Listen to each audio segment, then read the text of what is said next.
অন্যান্য ড্রইং যেমন তেমন হোক বা না হোক কিন্তু হুপ আর্টের ড্রইংটা হতে হয় একদম পারফেক্ট। 100% পারফেক্ট না হলে এটা মোটেও সুন্দর লাগবে না। তো চলুন আজকে আমরা কম্পিউটার বা মোবাইল স্ক্রিন থেকে আমরা কিভাবে হুপ আর্ট করতে পারি সে সম্পর্কে জানবো। তো এজন্য লাগছে আমাদের একটা হুপ, লাগছে আমাদের ফেব্রিক এবং হিট ইরেজেবল পেন এবং মোস্ট ইম্পর্ট্যান্টলি একটা ডিভাইস, মোবাইল কিংবা ল্যাপটপ বা ডেস্কটপ। তো কম্পিউটারে ১ম এ আমি আমার পছন্দ মতো একটা ছবি এনে নিবো। এটা আমার একটা আলাদা ফোল্ডার যেটা কিনা আমি আমার এই ড্রইং যেগুলো পছন্দ মতো মানে যে পিকচার গুলো থাকে এখানে আমি সেভ করে রাখি। যাতে করে আমি এগুলো ড্র করতে পারি। সো এই পিকচারটা এনে নিজের পছন্দ মতো সাইজ আই মিন হচ্ছে এই ফ্রেমের সাইজে আমি করে নিয়েছি। আর এখন কাপড়টাকে কেটে আমি ফ্রেমে আটকে নিয়েছি যাতে করে এভাবে করে আঁকতে পারি। তবে আজকে আমি ডিসাইড করেছি যে ফ্রেমের মধ্যে করে আঁকবো না। তবে মোস্ট অফ দ্যা টাইম আমি কিন্তু ফ্রেমের মধ্যে ঢুকিয়েই আঁকি। ফ্রেমের মধ্যে ঢুকিয়ে আঁকলে এখানে হাতে ধরে রাখতে হয়। এখানে যেহেতু ক্যামেরার দিকে একটু বারবার তাকাতে হবে, যাতে করে যে ভিডিওটা ঠিকমতো হচ্ছে কিনা সেজন্য আমি আজকে একটু কাপড়টাকে খুলে তারপর আঁকবো। তবে আপনারা কিন্তু এভাবে করে আঁকতে পারেন।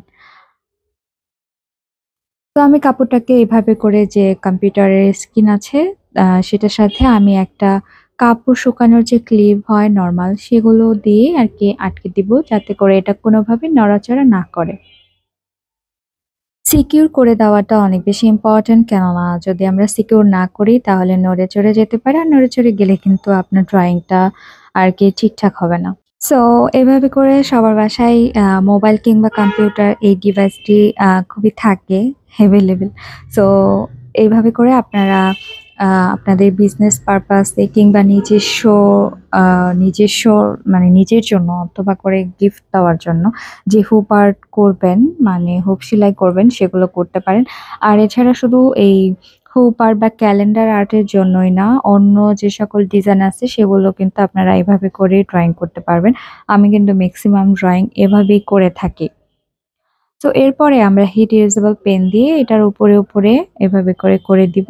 এখানে একটু চেষ্টা করবেন যে মাউসটাকে একটু সরিয়ে রাখার এবং কিবোর্ডটাকে একটু সরিয়ে রাখার কেননা কিবোর্ড কিংবা মাউসের মধ্যে লাগলে তারপরে কিন্তু হচ্ছে এটা নড়ে চড়ে যেতে পারে। মানে কি বলি আপনার যে স্ক্রিনে যে ছবিটা আছে অথবা আপনি লক করে দিতে পারেন যে যাতে করে না নড়ে চড়ে যায়। সো যাই হোক আমরা ড্রইংটা করে নিচ্ছি। এখন আমি বলছি যে কেন আমরা আসলে এত কাপজাপ কেন করব? হাত দিয়েই তো নরমালি আঁকা যায়। হ্যাঁ, হাত দিয়ে নরমালি আঁকা যায়। তবে এখানে একটা ক্যালেন্ডার মানে এটা আমরা সাধারণত দেয়ালে ঝুলিয়ে রাখবো অথবা করে কি করব আমরা আমাদের একটা জায়গায় রাখবো শোপিস হিসেবে, তাই না? তো সেই ক্ষেত্রে এই ছোট্ট জায়গাটিতে কিন্তু মিনিংফুল হওয়ার জন্য, সুন্দর লাগার জন্য অবশ্যই এটার ড্রইংটা পারফেক্ট হওয়াটা অনেক বেশি জরুরি। আমরা যখন ড্রেসের মধ্যে কাজ করি ১৯-২০ হলে ওটা সেলাইয়ের মধ্যে পোষানো যায়। কিন্তু যখন আমরা এভাবে করে কোনো ক্যালেন্ডার বানাবো তখন জিনিসটাকে খুবই পারফেক্ট হতে হবে। আর যখন আপনি এটা নিয়ে বিজনেস করবেন, আপনি আপনার কাস্টমারকে দেবেন। আপনার কাস্টমার যদি আপনি ১৯-২০ করে ড্রইং করেন এবং সেটা সুন্দর না লাগে, শার্প না হয় ড্রটা, তাহলে আপনার কাস্টমার আপনার থেকে কিন্তু এটা রিসিভ করবে না। সো সেই ক্ষেত্রে আপনি এভাবে করে করতে পারেন। এই হচ্ছে ফাইনাল রেজাল্ট। দেখুন কতটা ভালো লাগছে। আর হিট ইরেজেবল পেন দিয়ে আপনি কেন আঁকবেন? কেননা যদি একটুখানি ১৯-২০ হয়, ভুল হয়, তাহলে কিন্তু এটা আবার তুলে ফেলা যাবে। সো ডেটটা আমি লিখিনি কেননা এটা তো কোনো স্পেসিফিক ডেটের জন্য বানাইনি। পরবর্তীতে এটা যদি কাউকে গিফট করি তাহলে তার পছন্দ মতো ডেট বা তার যে ম্যারেজ অ্যানিভার্সারি বা কিছু সেই ডেটটা লিখে নিব। সো পরবর্তী ভিডিওতে এটার হচ্ছে সেলাই টিউটোরিয়াল দেখাবো।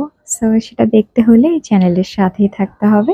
আর যারা এখনো আমার চ্যানেলটা সাবস্ক্রাইব করেননি প্লিজ সাবস্ক্রাইব করে দিবেন। আজ এ পর্যন্তই ভালো থাকেন সবাই। আল্লাহ হাফেজ।